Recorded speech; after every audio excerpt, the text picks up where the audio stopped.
اللہ ایسا سننے والا ہے، ہم تو دوسری زبانیں نہیں سمجھ سکتے نا، کوئی ادھر چائنیز میں آ کے بات کرنا شروع کر دے تو ہم سمجھ جائیں گے،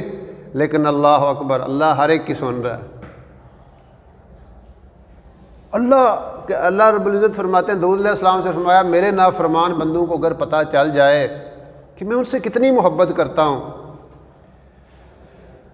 تو ان کے دل خوشی سے پھٹ جائیں، ان کے جگر خوشی سے پھٹ جائیں، تو اے داؤد میں اپنے نیک بندوں سے جو میرے آگے سجدہ کرتے ہیں، رکوع کرتے ہیں، میری فرما برداری کرتے ہیں، میں ان سے کتنی محبت کرتا ہوں۔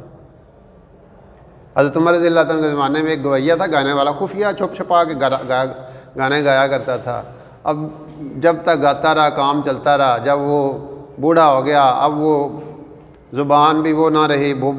آواز بھی وہ نہ رہی، اور دانت بھی گر گئے۔ اب اس کا کوئی وہ جب نہ رہا، کوئی روٹی ٹکر کا بندوبست۔ اب اس نے کہا اب کیا کروں، چلا گیا جنت البقیع، مدینہ منورہ کا قبرستان ہے جنت البقیع، وہاں پہ چلا گیا ویرانے میں، اور اللہ سے مانگنے لگا، اے اللہ جب تک گاتا تھا پیسے ملتے تھے، وہ زندگی کی گاڑی چلتی تھی، اب تو یا اللہ کچھ بھی نہیں ہے، یا اللہ اب تو ہی میری مدد کر، اب تو ہی میری مدد کر۔ عمر رضی اللہ تعالیٰ نے سوئے ہوئے ہیں، خواب آتا ہے کہ میرا ایک بندہ، اور یہ وہ بندہ ہے جو ساری زندگی اللہ کی مخالفت کرتا رہا ہے، میرا ایک بندہ فلاں جگہ پہ ہے، جا کے اس کو کھانے پینے کا بندوبست کرو، اس کو روٹی ٹکر کا بندوبست کرو۔ آج عمر رضی اللہ تعالیٰ دوڑے، جتی بھی نہیں پائی، نس وگے، پتہ نہیں کیڑا بندہ ہے جدا مینوں کم ہو رہا ہے خواب چ۔ اگے گئے تو انہیں ویکھیا عمر آ رہے ہیں، وہ تو نسیا، وہ نے آخیا رک جا، جنوں وعدہ میں ماردا انہیں بھی نہیں ٹوریا، جس کو بلا رہے تھے نا اس نے مجھے بھیجا ہے تیری مدد کے لیے۔ ہوئے ہوئے ہوئے، اور وہ تو جب اس نے یہ سنا کہ خواب میں اللہ نے حکم کیا ہے تو وہ تو آپ اندازہ لگا سکتے ہیں نا کیا اس کی کیفیت ہوئی، توبہ طائب کی اور پھر زندگی اللہ کے نام وقف کر دی۔ تو بات یہ ہے کہ اللہ رب العزت کی ذات ایسی سمیع ہے، ایسی انسانوں کی،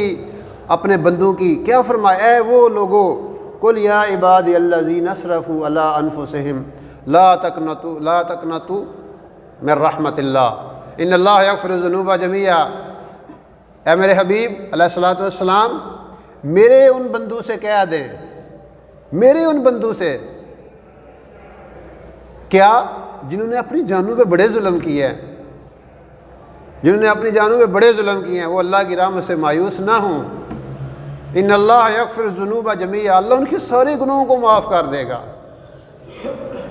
کیا فرمایا، اگر تمہارے گناہ آسمانوں تک چلے جائیں اور ایک دفعہ بندہ کہہ دے اے اللہ مجھے معاف کر دے، تو اللہ معاف کر دیتا ہے۔ تو ہم نے تو اللہ کو سمجھا ہی نہیں ہے، یقین کریں، اگر ہم اللہ کو سمجھ جائیں پھر اللہ ہمیں بلائے ہم نہ جائیں، اللہ کے یہ بولو یہ نہ بولو، پھر کیوں ہم اپنی مرضی سے بولیں،